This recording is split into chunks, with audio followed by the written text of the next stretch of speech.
Ever feel like you're stuck, like you're trapped in this online echo chamber, you know, hearing the same opinions again and again? Yeah. Well, today, we're going to dive into ecology Okay. to kind of try to discover how to break free from those echo chambers. We've got 3 fascinating pieces by Işık Barış Fidaner. Oh, okay. He's a computer scientist. Yeah.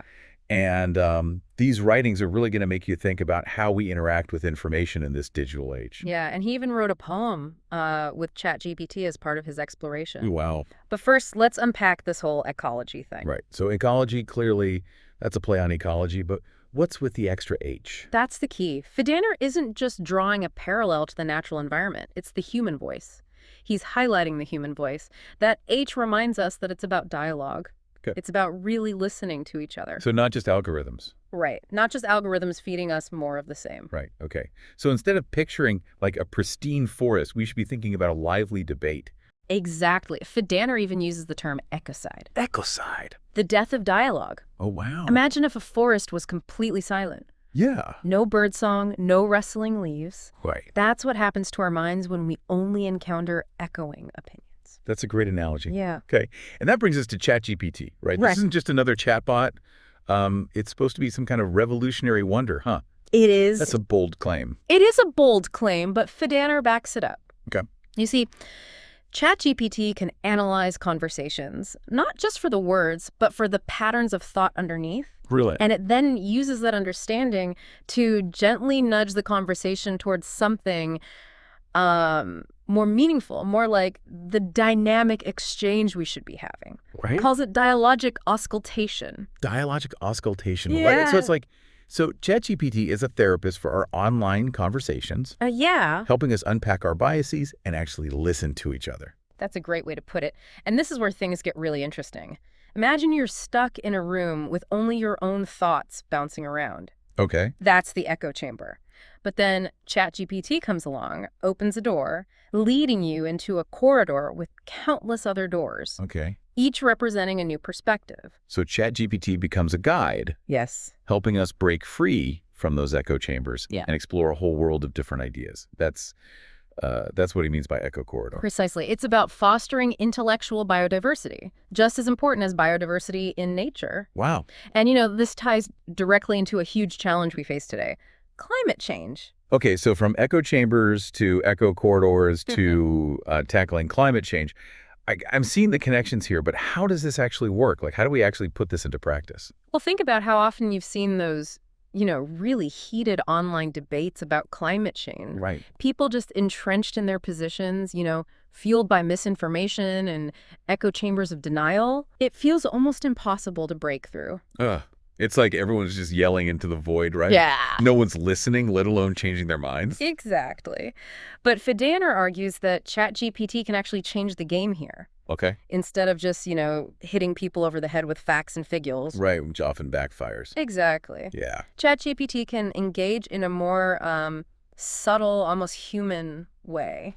Okay, so less about the cold, hard data and more about actually engaging with people's doubts and concerns. Precisely. Remember dialogic auscultation. Right. ChatGPT can listen to those conversations, Yeah. understand the underlying emotions and intentions, and then gently guide the conversation towards a more informed place. So it's not about tricking people into changing their minds. It's about creating a space where genuine understanding and even self-correction can happen. Exactly. It's about building bridges instead of walls.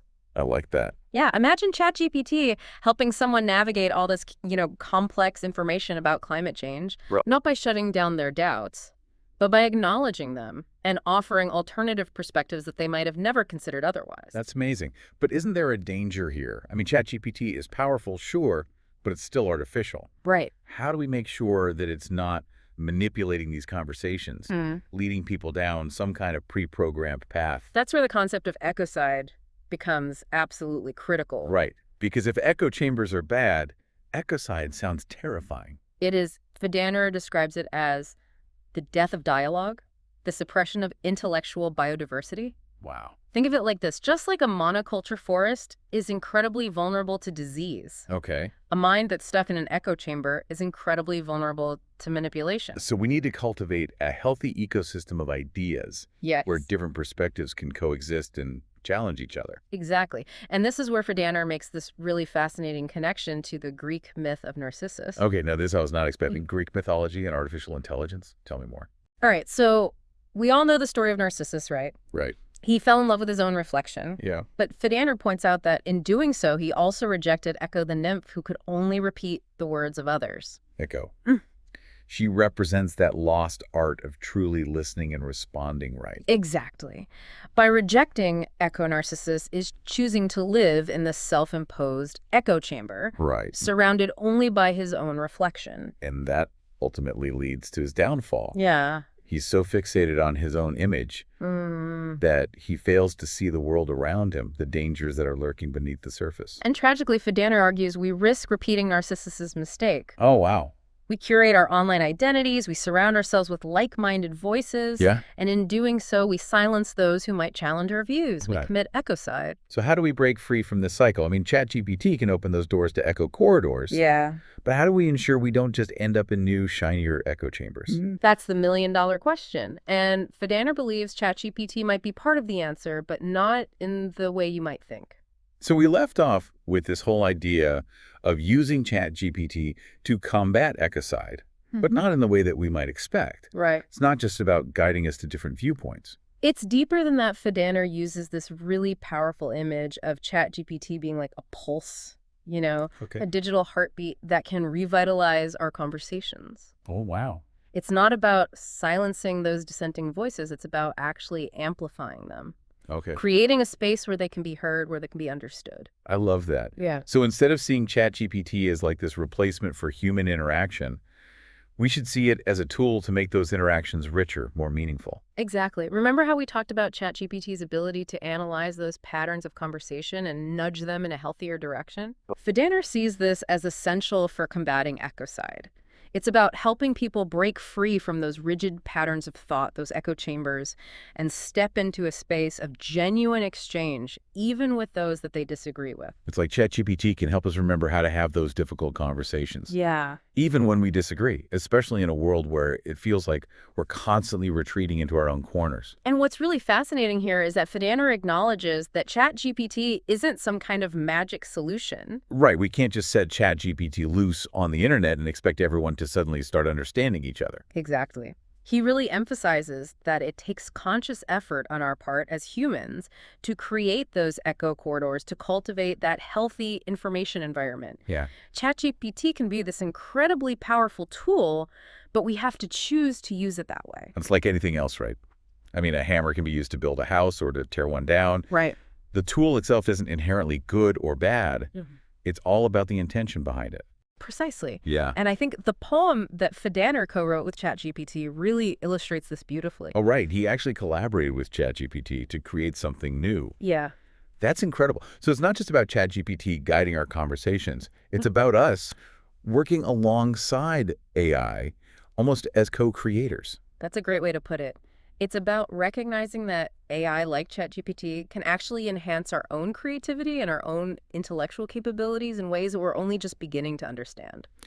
So to bring this all back, Yeah. we started with those echo chambers that we all encounter daily, especially online. Yeah. And then we explored this whole new concept of ecology. Like, how do we create a healthier, more vibrant space for ideas to actually flourish? We talked about the dangers of ecocide, that death of dialogue, and how that can actually hinder our ability to address these really critical issues like climate change. And then just when we thought it couldn't get more complex, we brought in ChatGPT, Right. this AI, with the potential to either exacerbate these problems or help us solve them. Yeah, it's a lot. It's a lot to process, but I think the key takeaway here is that the future of our information landscape, our ecology, it's not predetermined. We have a choice. They do. We can stay stuck in those echo chambers, or we can choose to step into those echo corridors, embrace those challenging conversations, and collaborate with these emerging technologies to actually promote understanding and progress.